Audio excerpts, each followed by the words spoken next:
Let the sun shine. Let the sun shine. Let the sun shine. Let the sun shine. Let the sun shine. Well. Welcome to the show, Mr. John D. John Dunson, the one and only founder of the SME on Facebook, the social media ecosystem, which is hot. Welcome to the show, John. Hey, Charlie. Glad to be back. So we'll let a couple people get on, and then we're going to get this party started. We got a good show for you guys tonight out there. We are talking all things politics, specifically the Senate races and what's going on, but we're going to touch on what happened this week with a lot of stuff. So what's up, Gloria Cooper and Medria? How you guys doing? A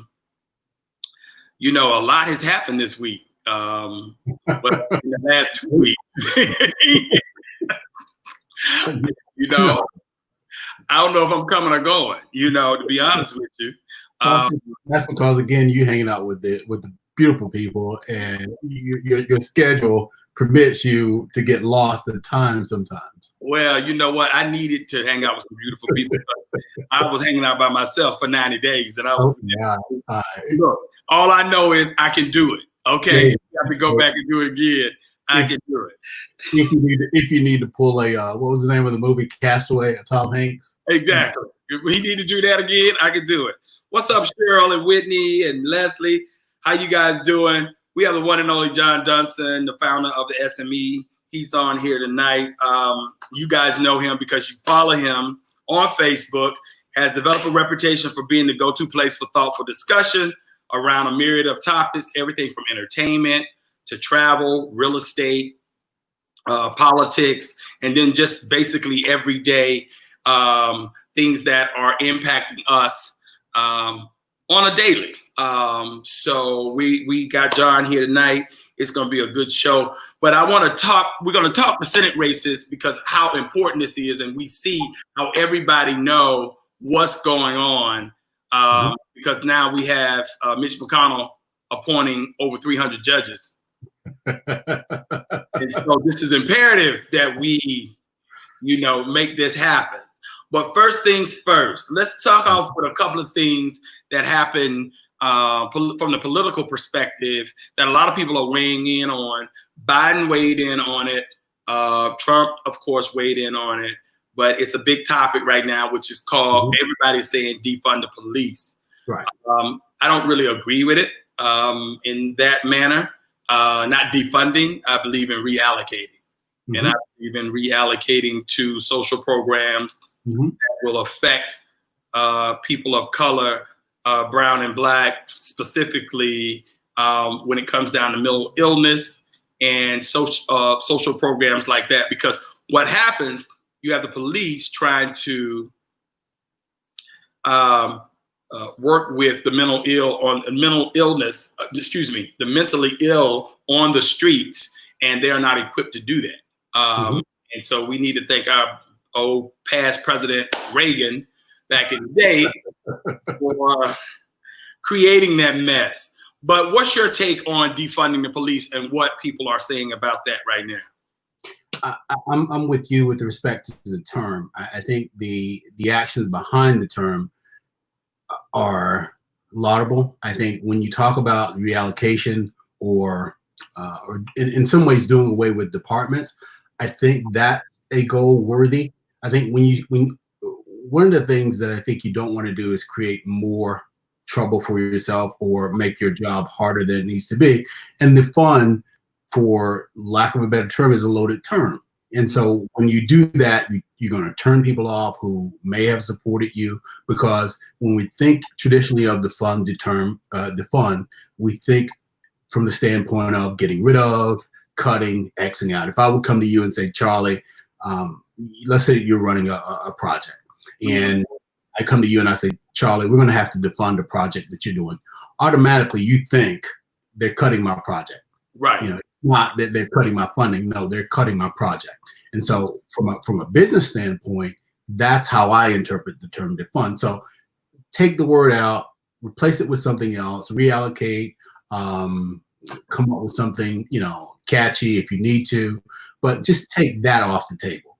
Right. And you'll be able to go about doing what you need to do in terms of, going with the programs that you need to focus on, whether it's mental illness, whether it's homeless, whether it's doing other things within the community that you need and want police or other individual organizations to focus on, so that takes that particular situation off the table.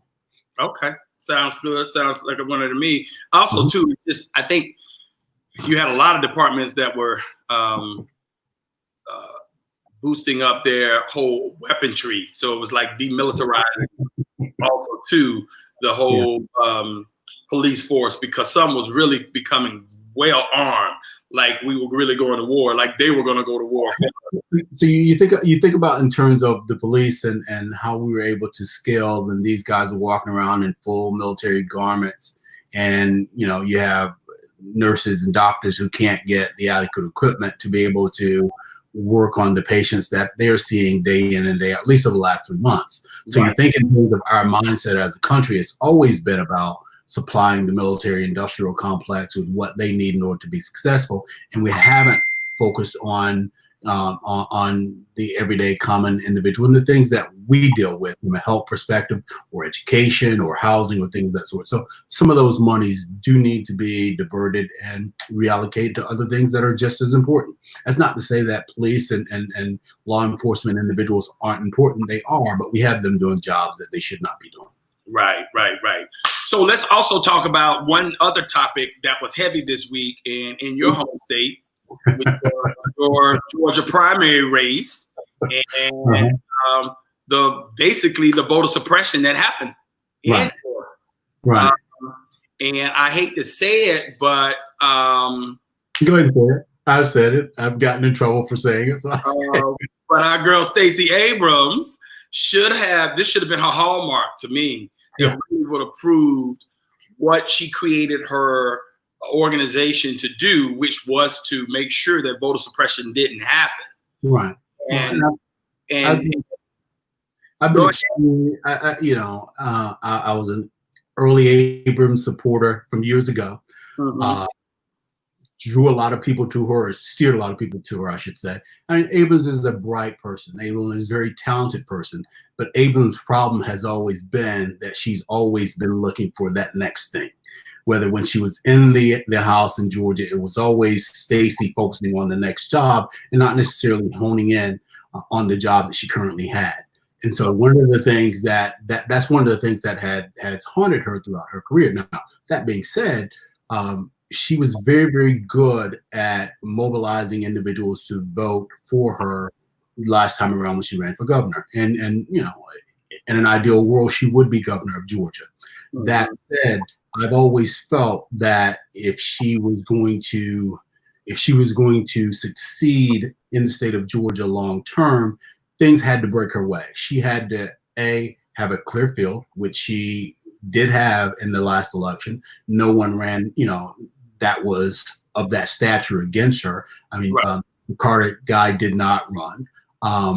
And you had other individuals that decided that John Ossoff decided that he wasn't going to make a play for it.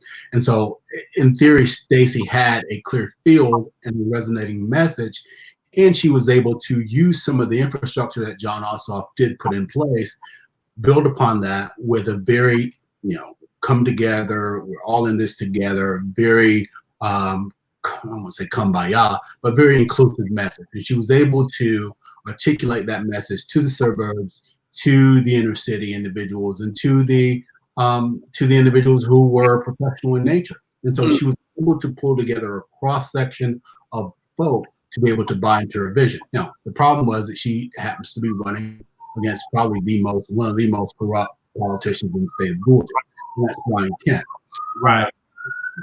But when Stacey decided she was going to step back from running, from winning, or when she stepped back and decided she was going to form an organization built on voter suppression, that was something that should have been gearing her up for the 2022 campaign or in terms of governor. Right. No one saw the senator, former senator from Georgia, deciding that he was going to retire, and that seat became available. And so she had some options: A, to run for Senate, or continue to build her campaign to continue to address some issues that she had personally with some things that had come up in the last campaign that she needed to deal with, but on the financial side. And so she decided to focus on that, partnered up with Mike Bloomberg, established the organization that was about voter suppression. And, that should have prepared her to have a high visibility role for 2022. I mean, obviously she was a very coveted individual from the standpoint of individuals wanting, other politicians wanted her to endorse them, or other politicians wanted her to bless them in whatever way. And so when you think about what happened in 2019, she was probably the hottest commodity in terms of non-elected officials that was out there. Her problem was going back to that Achilles heel that we talked about in terms of looking at the next job and not doing the current job. Has Stacey focused on voter suppression? Has she focused on the issues that were of importance to Georgia? She would really be sitting in a very good position right now, because if you think about it, when COVID-19 hit, that brought in the decisions that Brian Kemp was making with respect to the healthcare system, and so she had that. Obviously, when the Arbery stuff happened down in your former neck of the woods down in South Georgia, she could have been dealing with that with respect to police reform. And obviously now with voter suppression issue, that would have been another plank that she should have been very, very prepared to take advantage of. The problem is she was so focused on running for vice president that she wasn't able to take advantage of any of those things that presented themselves. Now, when we look about, and I've been extremely tough on her, some would say, and that's a fair assessment. I have been, because I think she's a very talented politician. I think she's also allowed herself in a lot of ways to be jumped over by Keisha Lance Bottoms. And so my prediction going into 2022 is that if Keisha Lance Bottoms decides that she wants to run for governor, then it's her race to lose. Because she's established enough in terms of how she's dealt with those three pillars that we talked about, from the standpoint of COVID-19, the situation that happened with police reform, and obviously the voter suppression issue, that individuals are taking a strong look at her and saying, she's not talking about it, she's doing it. And then seeing her be an executive leader in real time, and that matters. And one of the things that has sort of rubbed me the wrong way with Abrams is, again, if you're doing an organization on voter suppression, I get that you're not the governor. I get that you're not the Secretary of State. But if you're doing, your organization is focused on voter suppression, what happened yesterday should not have happened without you bringing attention to it before it happened. Because her organization was designed, or had, at least that's what her website says, it has been designed to not only register folk, but make certain that individuals are monitoring the poll situation, making certain that individuals are trained for the elections coming up. So had she been doing that basic blocking, had she been doing the mandate that had been established from her own organization, then could the last 72 hours been avoided? Probably not, but she would have been able to bring it to the forefront, and so more eyeballs would have been on it, and individuals may have done a better job of doing their job. And you know what? I'm glad you brought that up, because if she had come out on Monday and let everybody know, be prepared, everybody, you're gonna have to stand in line, because from what I'm seeing, the lines, polling stations have closed. The new voter registration they're doing in Georgia is a mess. You're gonna have to stay in long lines, so bring your pack of lunch. But we're gonna be out there and we're gonna be fighting. If she came out with that passion and she came out ahead of that, then it would have made her look good. Instead of coming out today and saying today, "Oh my God, what happened?" I'm like, girl, you. This was your campaign. So the funny thing was, your job. You had one job. So on Friday, I usually like to vote the day of. It's just something that I like to do. every now and then I'll vote early, but I'm typically a day of voter because I like that feeling of casting my ballot. Right. I'm fortunate enough to live in a part of town, in the North Fulton part of town, where they take care of the voters. Of You course. know, Okay, well, so my neighbor is the mayor. So I'm like, okay, so when I went into my polling location, I was in and out in 4 minutes. There were 6 machines. Mhm. Same people that have been working this machine or working this location have been working it for the last 5 years. They know me, I know them. I walked in, I submitted my application, voted, and I was out. And so my wife early voted, so she got that out of the way. Mhm. But Friday, the thing that struck me when I went, because I was going to early, this time I was going to early vote. And so I decided that I was going to go last Friday. It was raining. And so I said, okay, it was raining it was raining in the morning, then it sort of died down. And around noon, I said, I'm going to go early vote. Well, the early voting location that is normally the case wasn't the case here because of COVID-19. So they had changed it and consolidated, even in this area, the early voting. So I, hop into my truck and I drive over to the location. I get over there and the line is wrapped around the building. I was like, oh, hell no, I'm not standing in this line. And so I said, okay, if this is going to be the case for Tuesday, I need to get my mind right that it was going to be the case for Tuesday. The thing that bothered me about the Abrams thing was it wasn't as if Stacey didn't have access to the data that I and other politicos or political analysts had. We saw that in early voting, Democrats had outpaced Republicans in terms of the numbers of votes that had already come in. Mm. This primary saw more votes come in early and same day, and this is with still about 30% of the votes to be cast. Right. That exceeded the 2016 votes by over 200,000. Wow. So think about it this way. So far, you have like 1.8 million votes that have been cast in Georgia. Mm-hmm. 1.6 million cast in the state of Georgia in 2016. That's still with 30% of the absentee ballot still to come.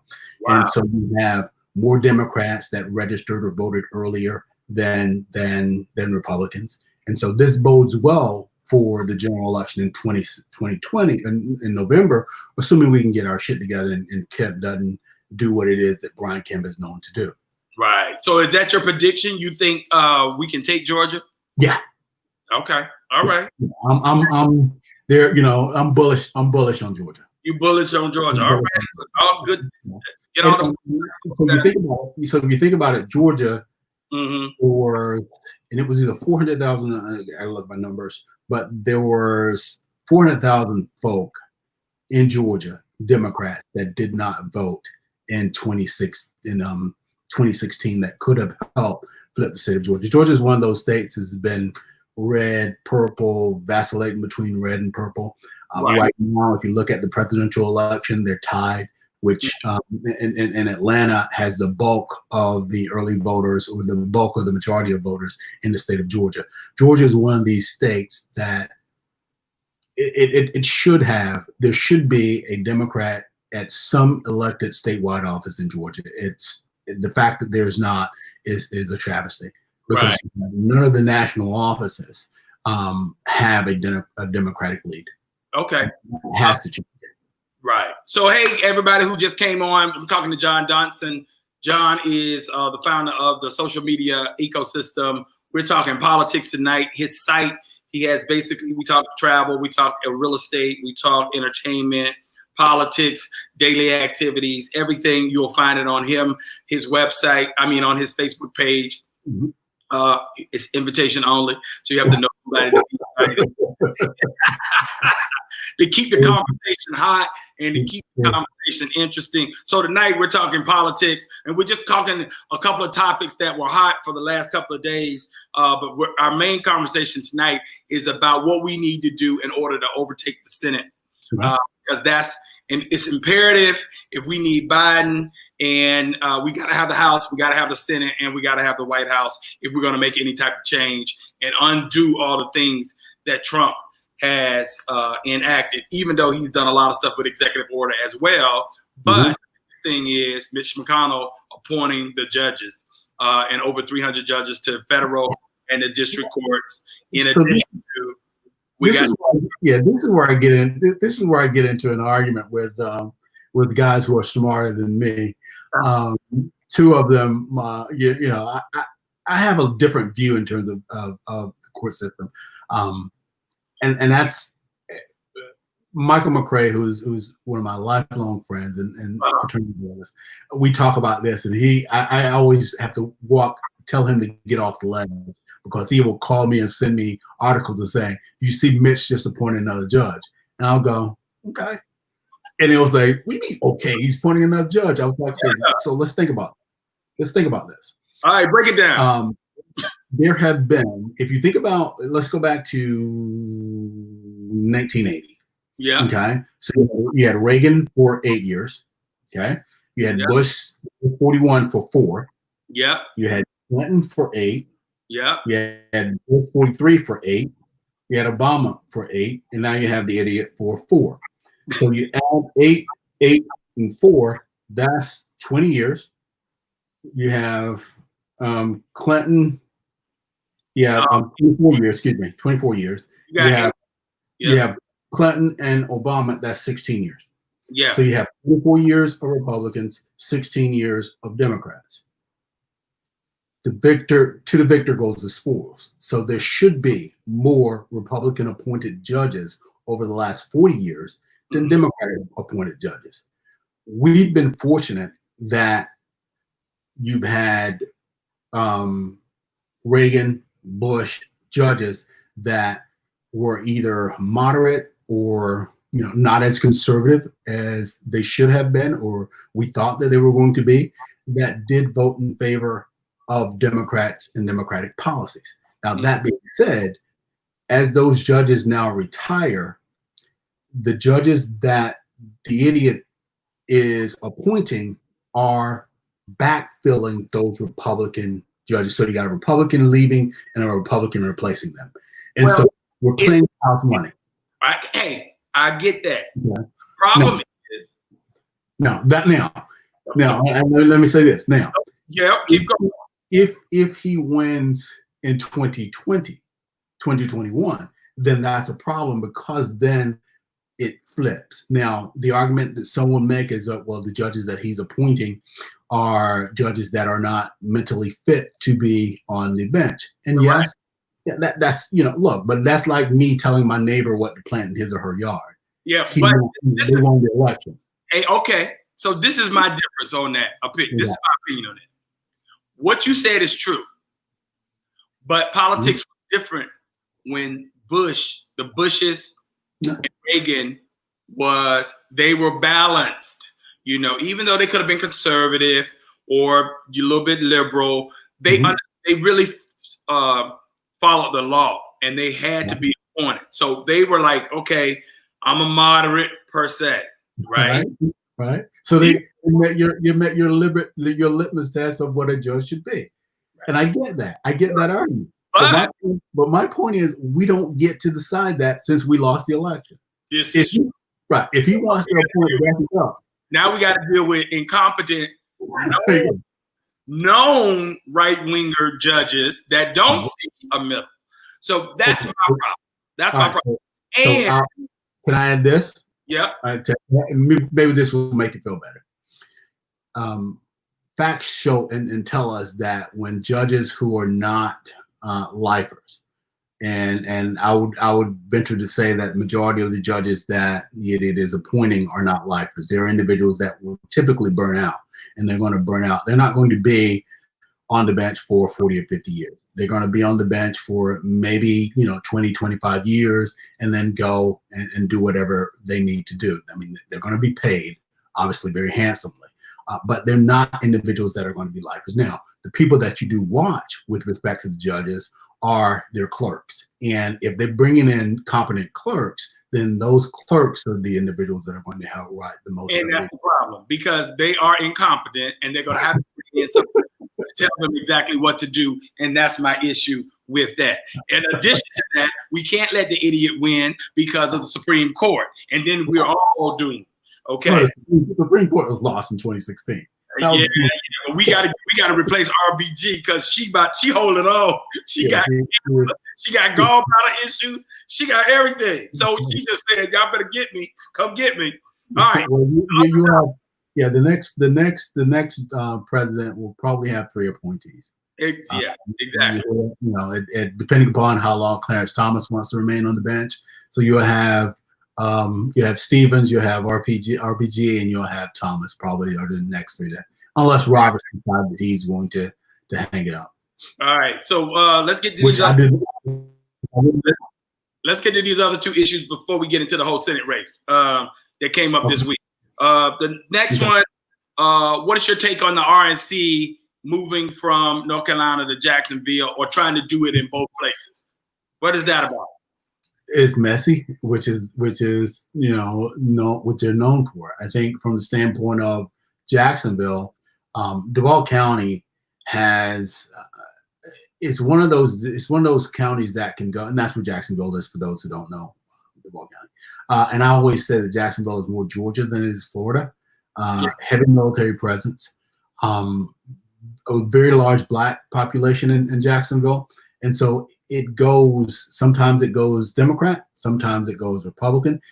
Hillary Clinton actually came very close to winning Jacksonville or Duval County back in 2016. Yeah, my cousins are down in Jacksonville, so I know it's a little country down there. It is, and I think of Jacksonville. I think of this is way off topic. I think of the special that what's his name, the little comedian. Wow. Cat Williams did in Jacksonville. He did a special in Jacksonville. It was very funny. So if you get a chance, watch that. Okay. Duval, from the standpoint of infrastructure, I think they need to make sure they have enough rooms to be able to host the individuals who are attending.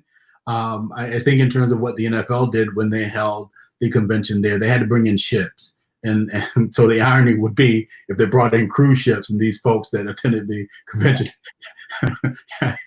had to slip on a cruise ship. That would be hilarious. But Jacksonville is not that far from Savannah, not that far from Volusia County. So folks can commute in, an hour, hour and a half each day, depending upon what events they want to have there. I think Charlotte would have been a better play for them from the standpoint that North Carolina right now is probably Biden's. Yeah. Florida is on the tip of being Biden, depending upon, what happens in Miami-Dade and what happens in Broward County. So I can see them playing defense in Florida and wanting to have it in Jacksonville. I just don't know whether or not that was the right county for them to want to have it in Jacksonville. I would have probably tried to do it in Orange County or tried to do it in Palm Beach. Right. I'm sure he wanted to do it at Doral. I'm sure he wanted to do it at one of the places that he's most familiar with. But I think Jacksonville is probably the one that gave them the best deal. Yeah. Okay. And then our last topic before we get into the Senate races, Kamala's big fundraising, and her also too presenting legislation on the anti-lynching bill. What was your take on that? She hauled in $3.5 million on a virtual fundraiser, which was higher than Hillary Clinton's. I think a couple of things happened. I think KHI decided that they were going to make certain that not only did she exceed Hillary's number, but she blew it out of the water. She almost doubled it. I think from the standpoint of the biggest knock was, could she be able to raise funds? I don't know why this was a knock. Could she be able to raise funds for Biden? Because Biden, let's face it, is not a very strong fundraiser. I think over the last 6 months, I would challenge anyone to find someone who has been another sitting member of Congress who has been as effective at doing their job as she has been over the last 6 months. She came off the trail. She's put forth several pieces of legislation that have been directly targeted at those 3 pillars that we talked about, with Abrams not focusing on, whether it was voter suppression, whether it's police reform, or whether it was healthcare. She has looked at the issues of import at this particular point and said, I'm going to put forth legislation that will address each one of these topics. More importantly, I want to go out and articulate why they are important for not only the American community, but specifically the African American community, and looking at it from a unapologetically Black lens. And I think that has given her a lot of street cred that she did not have, at least, I won't say that she didn't have. I would say that folks didn't recognize in the beginning. Right. I think people will bring up, well, if she was who she is now, why didn't she have more support in the Black community? Well, traditionally, we are very, very conservative and pragmatic in terms of voting. And we didn't coalesce around Obama until Obama proved that he could win. She didn't get that opportunity to win Iowa or any of the other earlier states. And so I think, if we're judging her through that lens, we have to be very, very careful, because we're not comparing apples to apples. We're comparing an individual that, had it not been for Biden being in the race, she would have been, I think, in a stronger position to be able to articulate her vision for where she would want to go. Now, that being said, she ran a very shitty campaign from a strategic standpoint. And that is an aspect that her being number 2 on the ticket is sort of taken away, because she doesn't have to worry about that. She just needs to focus on punching Trump, punching Pence in the mouth, and just taking it to them and being the attack dog that a vice president needs to be. Right. And also, too, she got lost with the whole fundraising issue back with 20 people in the campaign. It was just too many people, but there are a lot of bundlers out there, especially here in New York. There are a lot of law firms, a lot of financial guys that love her to death, and they want to see her in there. So kudos to that. So that brings us to the other thing. Is amazing that the thing that made her so controversial in the primaries are the things that make her so strong going into the general. The Kamala the cop thing, and the Hotaps, I'm sure, are going to have a field day, and they'll come out the woodwork and they'll bring up. I saw one of Bernie's supporters speak, or it was a journalist who should know better. He linked this article about someone that she did not prosecute when she was quote unquote district attorney in California, and KHI being who they are, they struck immediately. Like, first of all, she wasn't the DA on that particular case. Right. So it's like there are individuals who are going to dislike her for numerous reasons. One, she's a light-skinned, pretty girl. She went to Howard. She's a lawyer. She's married to someone who is not of the culture. So there's going to be something that people have. She's got to keep her head down and do what she does. Right. No, and her attributes speak way more than everybody else, because nobody else is out there doing what she's doing. Right. She's really fighting the fight and doing what she need to do. And then also, too, I think during this time, which is great for her, is how timing, the timing of trying to understand what the police is doing inside, and the laws and the legislature in certain states. For instance, here in New York, they just approved, they just got rid of they just put a piece of legislation in place to remove so the public could see the records of before you never knew. So that police officer could go from one jurisdiction to another, and you would not know that person had a bad record in this particular jurisdiction before they went from Nassau County to Suffolk County. And so that being explained to a lot of people, I think people really have to understand the complexity of the criminal justice system before you want to beat her up. And like she said, she was the largest attorney general in the second largest state. California, 55 million. She's number 2. And she came in being the second Black person with that position, trying to reform a system that is so complex and so against her. So people got to really do their research and not read, this article. How many people do that? Look, the information, there's nothing that you, I, or folks are seeing about Kamala Harris now that wasn't Kamala Harris 6 months ago. Right. I mean, she's doing nothing different now than she was doing. Sometimes, you know, I come back to this thing. Sometimes the moment finds the person, and right now, this moment has, you know, has found her. It's funny. I was reading this article, and it was about Biden's selection, and you know where I stand on this, and you know, I've said that based on everything that I know, based on my sources, she is the selection.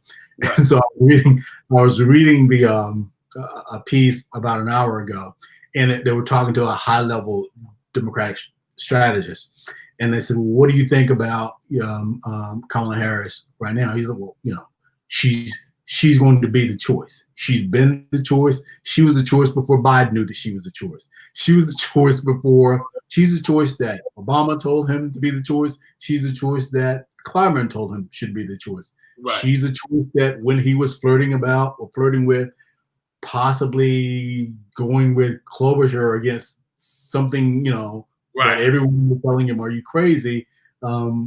She has been the choice, and she will be the choice. And that gets back to your 3.5 million.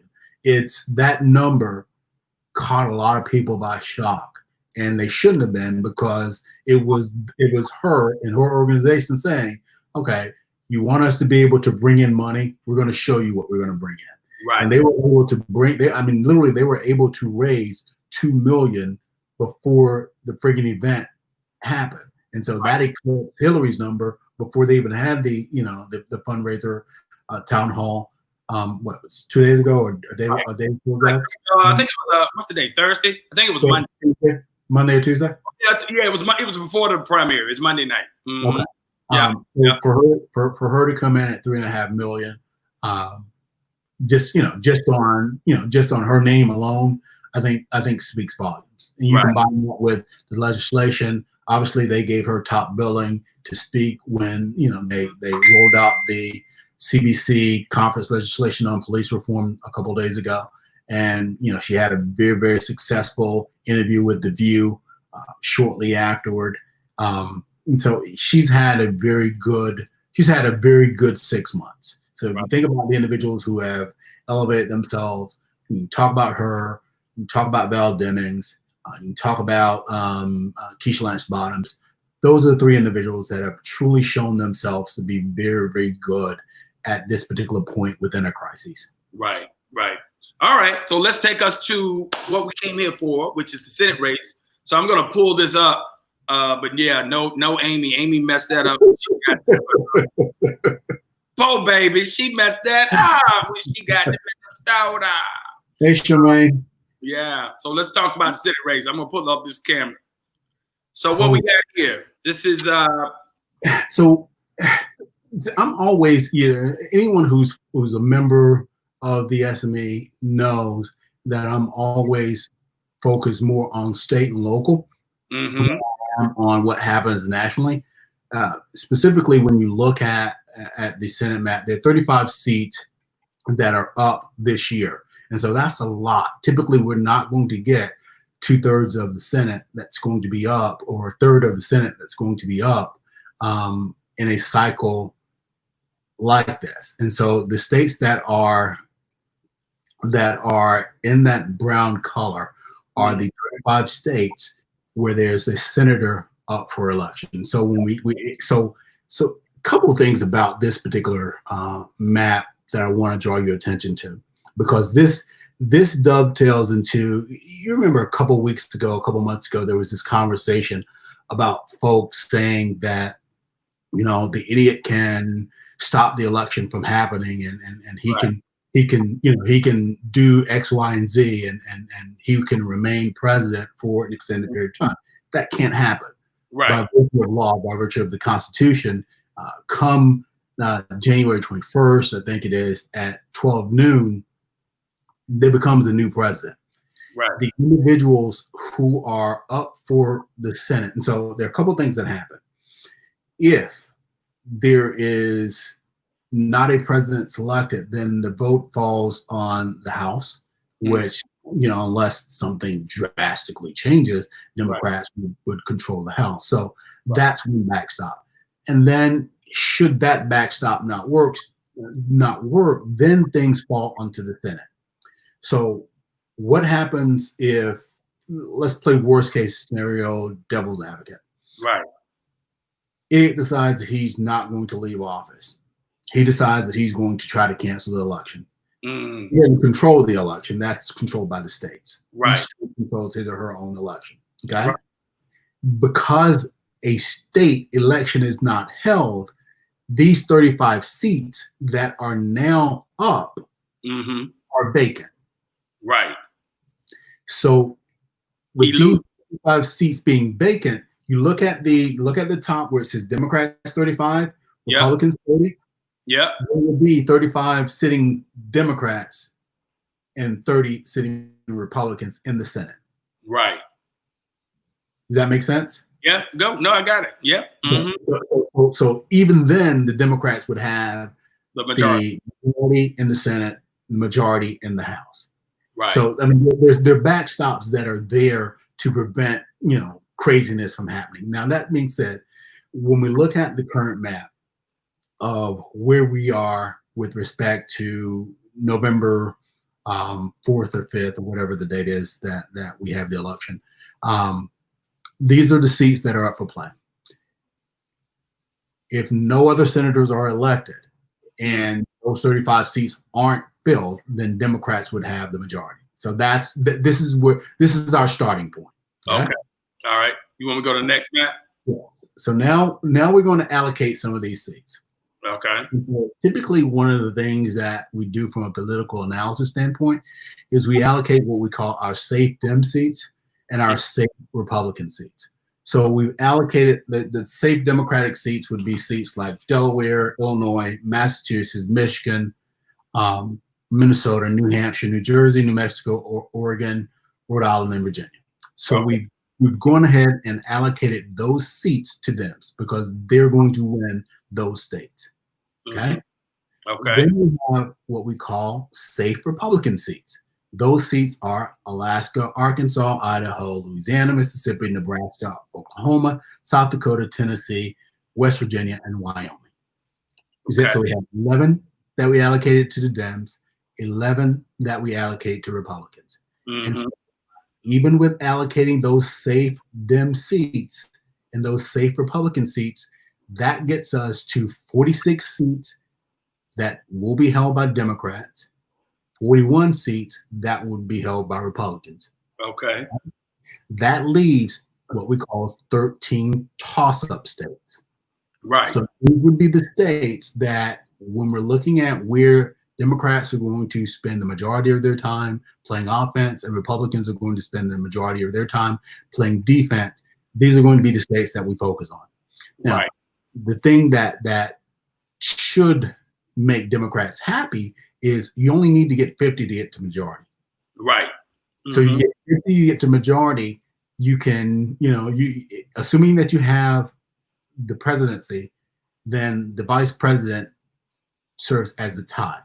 So you have 50, 50 with Dems getting the selection from the vice president. So worst case scenario, the Dems now, with everything that we've allocated, need to pick up 4 states or 4 seats. Right. Okay. So based on all the information that I have, based on all the conversation that I've had, based on the conversations of others who are a lot smarter than me, who've given me information, we're now ready to allocate what we believe will happen in those 13 states. And so you can put up that next slide. All right. Okay. So if we look at it by state, there's some interesting things that I think are going on here. One, let's look at the state of North Carolina. North Carolina, you're going to have Tom Tillis, who is running against a gentleman by the name of Cal Cunningham. Right now, Cunningham is leading him within the margin of error about 2 percentage points. Okay. And so when you think of what we would call a wave election, which I believe we're going to have this particular cycle as well, Cunningham is probably going to overperform that, what we call +2. So in this current environment, Democrats are leading Republicans is what we call +8. Now, what does that mean for people that are not versed in the plus or minus? That means that a generic Democrat running against a generic Republican is going to beat that generic Republican by 8 points. Wow. Okay. So, but we don't have a generic Democrat and a generic Republican. we have, Biden and the idiot running. Right. And so those two are running in North Carolina, and Biden is leading, I think, by about 5 or 6 points. And so if Biden carries North Carolina, Biden is going to, or Cunningham is going to win North Carolina as well. So we're going to allocate North Carolina as the first flip for Democrats on election night. So we give that seat to them. That bumps them up from 46 to 47. Okay. I want to skip my native state there. Go down to Georgia. Now, this was one that I wrestled with respect to, you have a couple of things going on in Georgia. You have the larger red or pink you see here is what you're seeing with our friend Purdue against John Ossoff. Right. Ossoff is beating him now. Right. And I may change it. I may change this to a Ossoff flip. You think he's strong? You think he's that strong? Yeah, I think John is very generic. He is very I worked on the John Ossoff campaign a couple years ago. Okay. And he's good from the standpoint of being able to capture the moment and capture the mood. The problem with John is, again, he has to be able to withstand what mess that Purdue is going to throw at him. John was able to win 52% of the vote last night in the primary, so he doesn't have to go through a runoff. So there are 2 seats up in Georgia this year. There's Purdue, who's running against John Ossoff. That will be decided in November. And then the little box, the little square that's in the state of Georgia, and that's a special election. That's Kelly Loeffler, and she will be facing. Right now, I'm thinking that Ralph Warnock is going to be her challenger. Now, he had that issue with the selling her stock early. Is that going to affect her? Yes, she is. She is upside down big time, and Ralph is beating her in polling. And so, assuming that Ralph, the way that the special election will work is that the Democrat with the highest number, Republican with the highest number, will face off in January. Okay. So they'll have the special election in November, and then they'll have the runoff election in January. Now, assuming that is Ralph against Loeffler, Democrats will be juiced, and they will want to flip Georgia. They will want to get at least one of those seats, and Loeffler is the current best get, but Purdue is trending down big time. Okay. He's also caught in some stuff that he shouldn't be caught in. And so I'm almost at the point where I will give both those seats to Georgia, but I'm splitting the difference on them and playing a little smart politics here and going, one will stay Republican and one will go Dem. Okay. Kentucky is one of those. This is a very interesting race, man. It's one that obviously Mitch McConnell is up for re-election. And there was a poll that came out last week that had Amy McGrath, who was running as a Democrat, tied with McConnell. Right. I don't believe the poll. And I don't discount McConnell from the standpoint that he's been doing it in Kentucky for a long damn time. And he his head. And Mitch has made a lot of people in Kentucky, including himself, a lot of money. Exactly. So I'm not sold on McGrath. I think the Democratic establishment is behind her.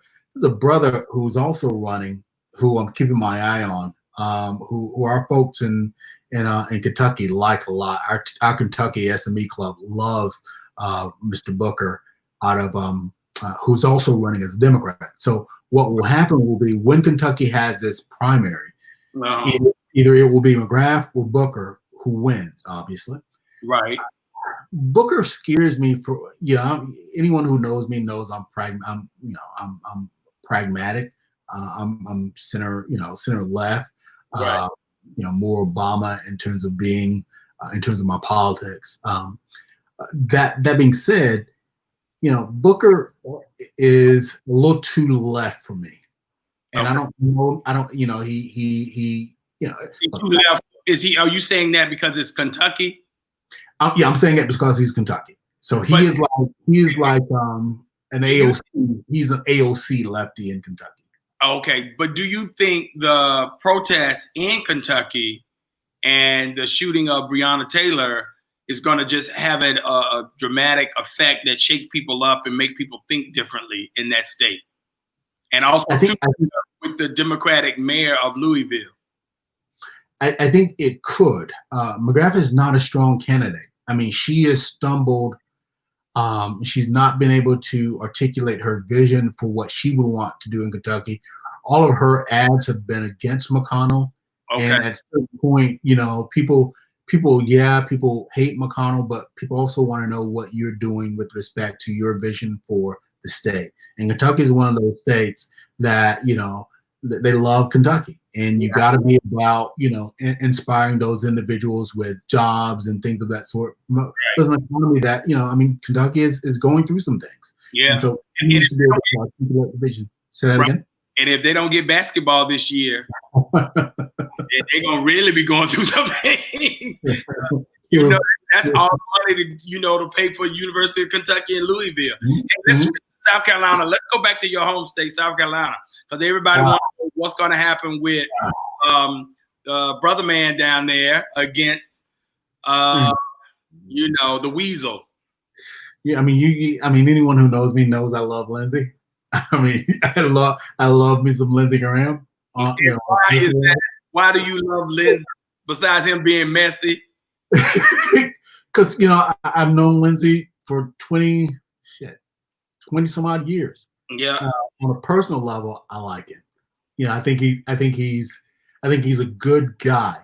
Okay. Personally, not now his personal life notwithstanding. Lindsey's got some stuff that he needs to deal with. That said, Lindsey has gone full Trump, and that has scared a lot of folk in South Carolina. Okay. And so my upset pick for this cycle is Jamie Harrison giving the United States the first, in my native state of South Carolina, giving the United States the first state to have 2 sitting African American senators. Wow, that would be major. That would be major. I think Jamie can do it. Lindsey's got some stuff that's percolating. Hopefully, look, I don't like to talk about a politician's personal life. Lindsey is who he is. Everyone knows who Lindsey is. Mm-hmm. Secret who Lindsey is. It's not a secret what Lindsey does. Mm-hmm. But Lindsey, I think Lindsey has gotten himself in trouble with the fact that he has, as long as he was quiet about certain things and didn't legislate a certain way, right, didn't have a problem with it. But when you start passing legislation that is harmful to members of your community, then that's when things right. Well, do you think the thing about Lindsey is the Russian? You think the Russians just got so much dirt on him? What is it for the people out there? You from South Carolina, what's the besides him being rumored as being gay, and who cares about that? But everybody know that. You can see that. Steve Wonder.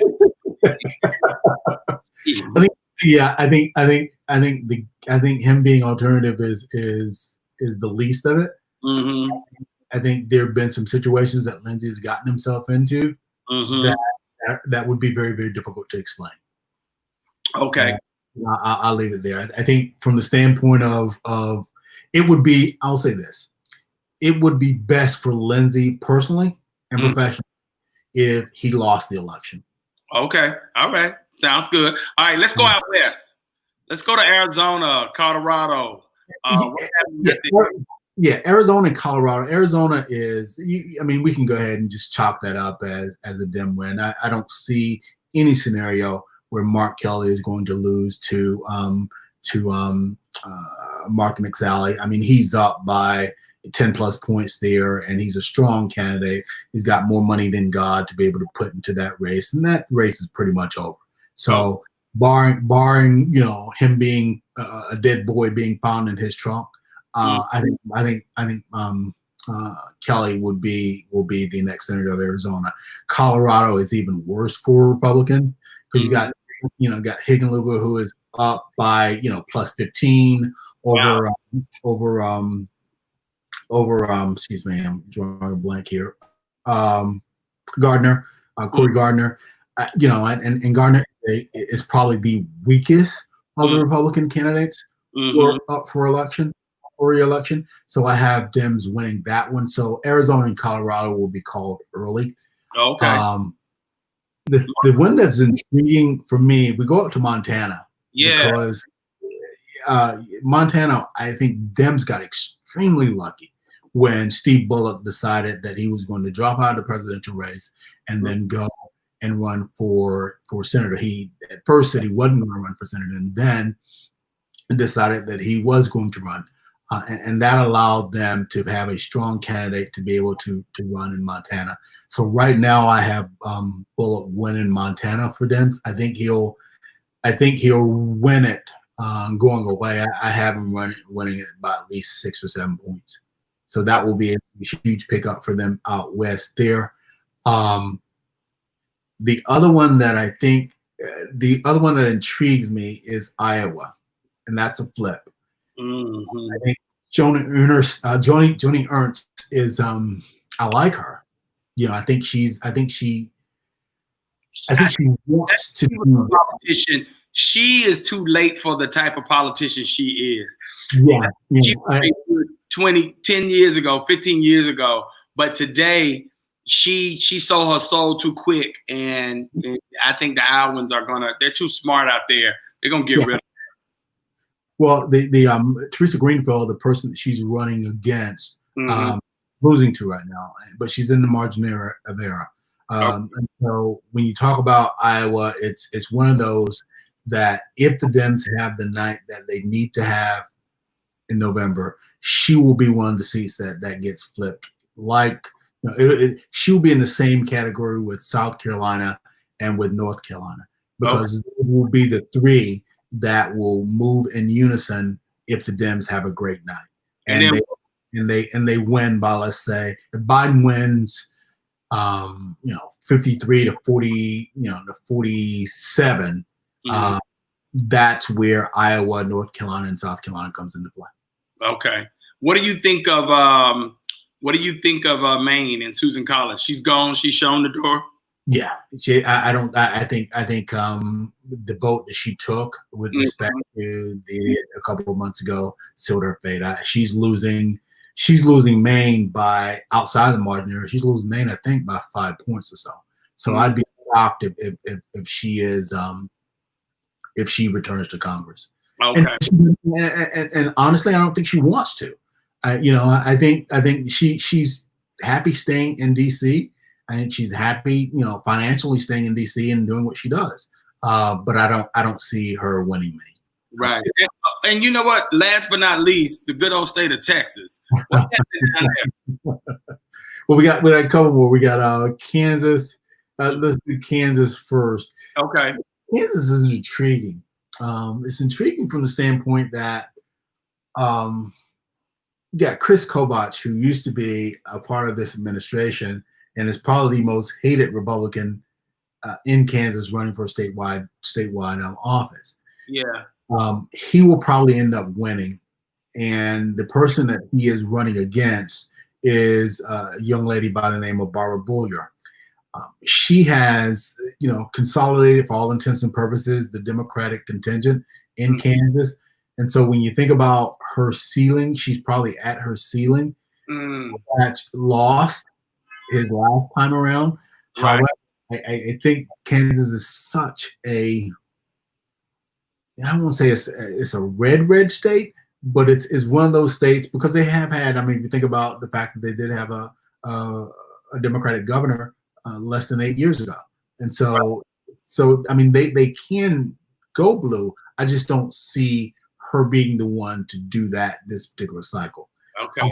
Texas is different from the standpoint that I think Texas is probably about a cycle.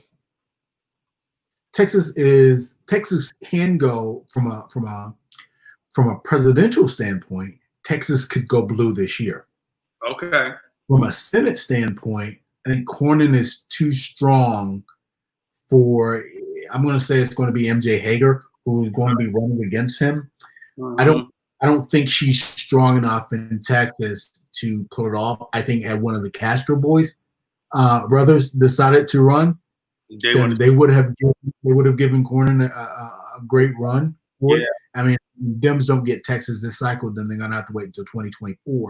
You don't think Cornyn is too tied to Trump? Do I think he's too tied to Trump? Yeah. No. I think Texas is crazy. Mm-hmm. And I think people in Texas will vote for Biden in Texas. It'll be a split ticket. They'll vote for Biden. You'll see a lot of Biden Cornyn stuff going on in Texas. Okay. And I guess last but not least is Alabama. Yeah, Dems are going to lose Alabama. You don't think we're going to get it back? Dems are, you go ahead and write that one off. Dems are going to lose Alabama. It's Tommy Tuberville is probably going to be the individual, and those who follow college football will know Tommy Tuberville as being the former coach of Auburn. He and Jeff Sessions are running neck and neck in terms of the primary. I think that Tuberville will end up winning it. The idiot has endorsed him. If Tuberville wins, then Tuberville will beat Doug Jones. I think Doug Jones caught lightning in a bottle, obviously, with having the black. Now, again, look, if Birmingham comes out and shows up, if our folk in Montgomery come out and show up, and Black Belt come out and show up in Alabama, then Doug Jones could have a shot. But I think Alabama is going to revert back to what Alabama does. Okay, they're gonna keep Alabama in. So at the end of the night, I think Dems end up with 54 seats. Right. And 46 for the Republicans. And 46 for the Republicans. And that would be. You know, that's not a bad. I mean, of course, we would love to get to 60. You think about it. Dems are at 47 now. That's flipping. Yeah, 7 seats. Yeah, that's net 7. That's flipping 7 seats. You're winning. I mean, you're winning 8 because you're losing 1. So that's you're in a good position. You'll take that. You'd rather be there than the other way. Right. And winning the Senate, regardless of what happens with the presidency, if you win the Senate, that's your ball game. Because you have the Senate and the House, and you control the legislation, you control the judges, you control everything that you need to control in order to get laws passed. Right. Get people legislation done. Yeah. So that's how I see it today. All right. Well, we're gonna, as we get closer to the election, let's say, what is this, June? So we're in month 6. We got 5 months to go. And we never thought we would be where we are today. So we're gonna bring you back a little bit more frequently, probably weekly as we get closer. I would say come September, somewhere down the line there.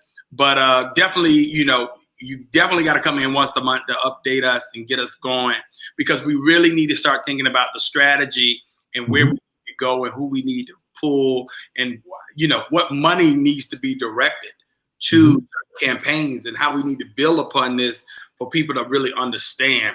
I think this year is an educational year for so many people on so many levels: a civic level, a criminal justice level, just a level for white people to understand what the hell is going on in this country, and the privilege that they have, so they can understand what's going on.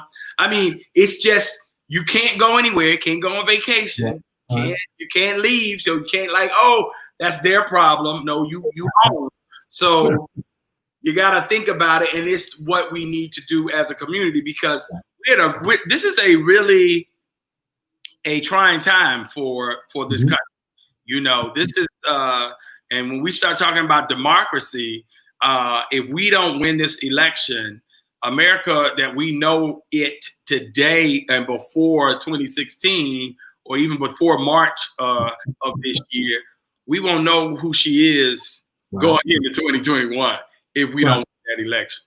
And that's I think people are getting it. At least I hope they're getting it. I know that the people that are part of the SME are obviously they're there, a lot of them because of politics, right? And hopefully they're doing the talking within their communities to let individuals know, look, go out and register, go out and do your part. You know, don't worry about whether or not your vote is going to matter as much as making certain that you vote, and take 2 other people with you. And if you do that and you focus on your local elections and grow from there, because look, I've always said, and I will continue to say, and you know this now better than anyone, having been in New York for the last 3 months. Yep. You thank God that you had Andrew Cuomo, you know, because he's had more impact on your life day to day than anything that Washington has done. Exactly. And case in point, the numbers in New York, I was telling you earlier, are down to 426 today. Only new cases, 426 in the city, and we're talking 9 million people. So you got to think about the strategy of these individuals, but you also need to understand who your DA is, who's your judge, who's your mayor. All of these things are important. You go into the, judges, everybody that's running for a position, you got to familiarize yourself so you understand and know who these things are. Because as politics are local, and we have to. So this is a funny thing that that when you vote, you notice that you have so many positions that are unopposed, and sometimes you look around and you go, okay, even with someone like Buttigieg, who you look at the fact that this guy was mayor of his city, South Bend, with 8,000 votes, and so you're like, okay, did anyone run against him? So, so you just think about the fact that someone watching this, or someone all you got to do is try to run for office, and chances are you're going to be, you may get nominated. Exactly. You may win the election. You never know. That's right. You just got to run. Yeah, we got 2 HU families, people, Bison running in North Carolina. We got Yvonne Lewis Holly for lieutenant governor, and we got Amber Baker for the North Carolina House of Representatives running for Bison. So that's key in North Carolina. So definitely we need to push that. And then I'm running for HUAA president. So there you go. Go vote. How's that going? It's going great. We got 2 weeks left, basically. It's good. You can either come with me and think forward and go with the mission, or you guys had a town hall or something. Yeah, we had a discussion on Tuesday night. Okay. Yeah. I need to. Is it recorded? Yeah, it's recorded. I don't know how to get it, but. So I don't need to watch it. I voted. So we know the real me right here. This is what. If you want to think Bison in the future, you roll with Charlie Lewis. That's just point blank. Period. That's just it. So I know you're running. I know my line brother Brian is running for a position as well. So there are a lot of people that are getting involved, and that's good, man. Because an organization, whether it's the Howard Alumni Association or whether it's your local politics, is only as good as the people that run. This is true. Also, too, Althea said that Bison Fannie Willis is running in a runoff for DA in Atlanta. I didn't know about it. Yeah, Fannie. Fannie is a member of the SME as well, and so we did an interview with her. I think Floyd Dickens did a he's a mod for SME Georgia. He did an interview with Fannie, and I told Fannie, I said, you got to get. Just like you, I get a lot of requests, a lot of individuals saying, do X, Y, and Z. And Fannie, to be fair, she wasn't one of them. And you'll get people that say, can you do this, or can you or can you sponsor this? And I was like, the easiest way for you to make your voice known, get into a group, speak, give an opinion, not on politics, but let people see that you're a three-dimensional person. Right. And so, because I know Charlie, and I know Charlie's running for something, chances are I'm going to vote for Charlie because I've had interaction with Charlie. Right. So it's not Charlie coming to ask for something. It's an extension of the relationship that we've developed. And so, the fact that Fannie, I thought she won it outright. The last one that I saw yesterday had her leading Paul Howard, who the stunt that we pulled in terms of charges against the police officers wasn't cool, and that did not go over well. Right. And just time for Paul's been sheriff for a DA, for a long time, and I think Fannie, who I voted for, obviously, right. Hey, my brother, we've been here for 75 minutes, so we got to call it tonight because we got people in. Look, I love this conversation because we get the time to really break things down and for people to understand what's really going on. You don't get that in a news clip every day. So you know me. My motto is I'm here to just move the needle forward and to educate people and to show the breadth of who we are. And if it's a bison, of course, we go wide and deep on everything that we do. So it's all about showcasing the talent and what's out here, but also too just educating people in the right way, in the manner of having real conversation and real dialogue. So I appreciate you. I appreciate what you do. Thank you for coming in. We'll have you back.